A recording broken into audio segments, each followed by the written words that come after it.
Once an ordinary teenager, subsequently pictured partying with socialite Paris Hilton and walking the red carpet with singer Alicia Keys, posed for a photo with Leonardo DiCaprio at the Paris premiere of The Wolf of Wall Street, co-organized a performance in Penang with cantopop artists Leon, Lai, and Alan Tam, as well as American rappers Ludacris and Busta Rhymes on nomination day before the 2013 elections, gifted an extravagant Ferrari to Kim Kardashian at her wedding.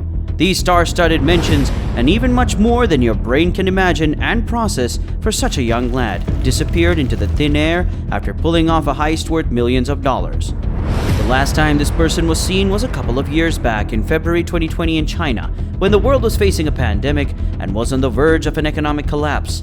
This is a story about Jho Low, the world's most wanted millionaire. Jho Low's early life.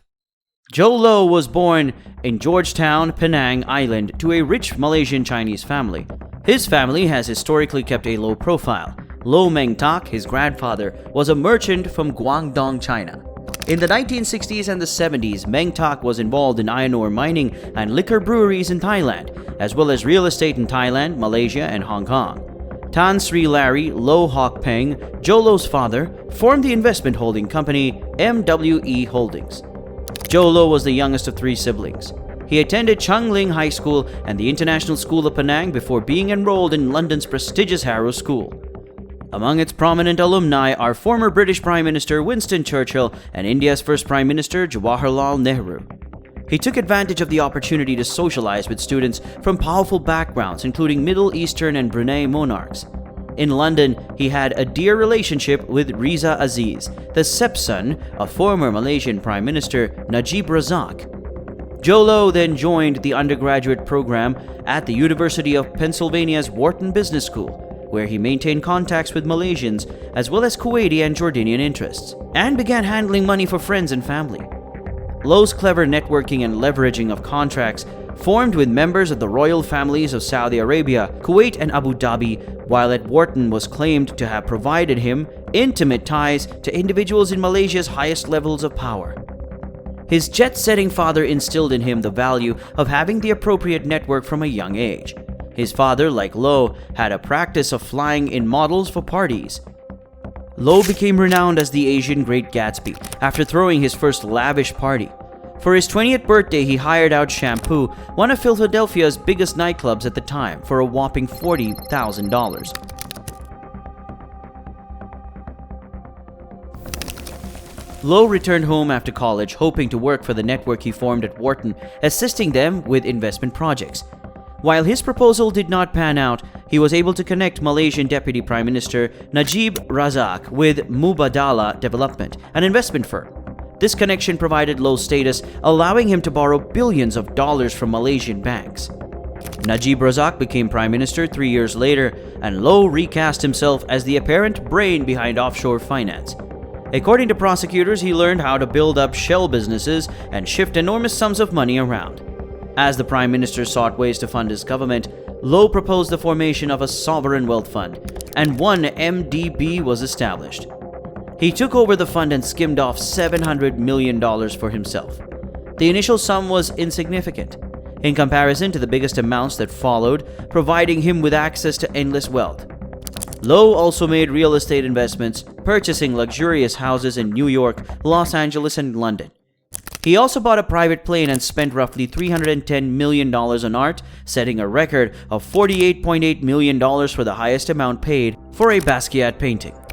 Low partied like there was no tomorrow. According to the New York Post, his party expenses soared into the six figures when he paid celebrities such as Megan Fox, Paris Hilton, and Leonardo DiCaprio to attend them. The writers of a book about Jho Low, Billion Dollar Whale, claim that he spent $85 million on parties between October 2009 and June 2010. Highlights included raking up a $160,000 charge at the Avenue in New York City and delivering 23 bottles of crystal champagne to Lindsay Lohan's table at One Oak. As his partying activities grew, Low allegedly sent Ivanka Trump a note inviting her on a gambling vacation to Atlantic City, Trump Plaza Hotel. He then revealed to his buddies that she declined because she did not want to enter one of her father's casinos. Low also developed a crush on Paris Hilton and often watched her film House of Wax, which prompted his roommates to roll their eyes. Low approached Paris Hilton's manager in 2009 to see if he could pay her to attend his parties. She told friends she was paid $100,000 by Low for every event. He chartered Paul Allen's yacht a year later and spent millions on champagne. Low and his gang, which now included Hilton, emptied these bottles later in the parties. Low handed Hilton $250,000 in casino chips and a Cartier watch for her 29th birthday in Las Vegas. Low later financed Red Granite, the production firm behind The Wolf of Wall Street, in 2011. The company made its Cannes Film Festival debut by throwing one of Low's signature parties.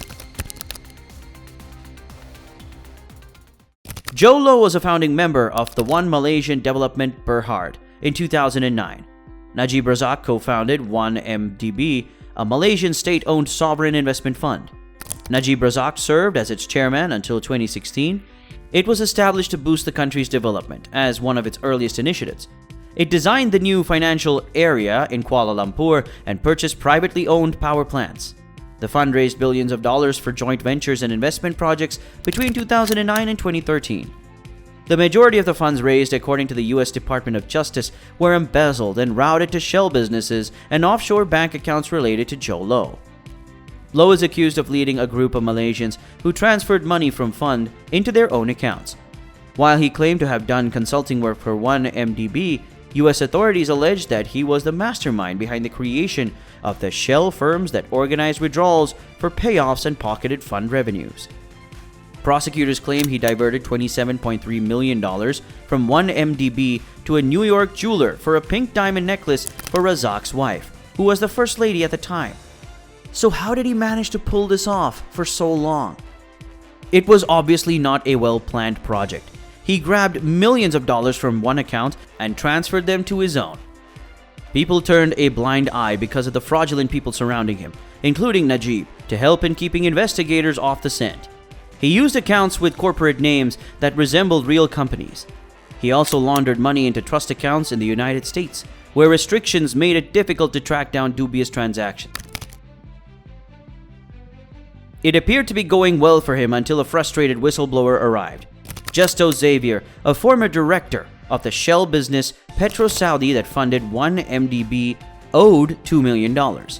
He threatened his ex-employer that if they didn't pay up, he'd expose the wrongdoing. They chose to ignore him. Not only that, but some in Malaysia suspect Najib was benefiting personally from the fund. Finally, in 2014, Justo just had enough and leaked evidence of the incident to the media. Low's worldwide fraud career was coming to an end. He is accused of stealing a total of $4.5 billion. Malaysian authorities issued an Interpol red notice to request cooperation from the United Arab Emirates, Indonesia, India, Myanmar, China, and Hong Kong in order to arrest Low. He was charged in his absence because his whereabouts are unknown. When the squad arrived, the fugitive had fled to Macau by sea. He is currently thought to be in Macau. He still has access to massive amounts of money and may be safe in China, where he is known to have high-level contacts. Jho Low has been labeled as one of the world's most wanted persons who had the most cash on hand after committing the 1MDB fraud. Even while on the run, Jho Low has been attempting to strike another behind-the-scenes deal, this time to avoid being jailed.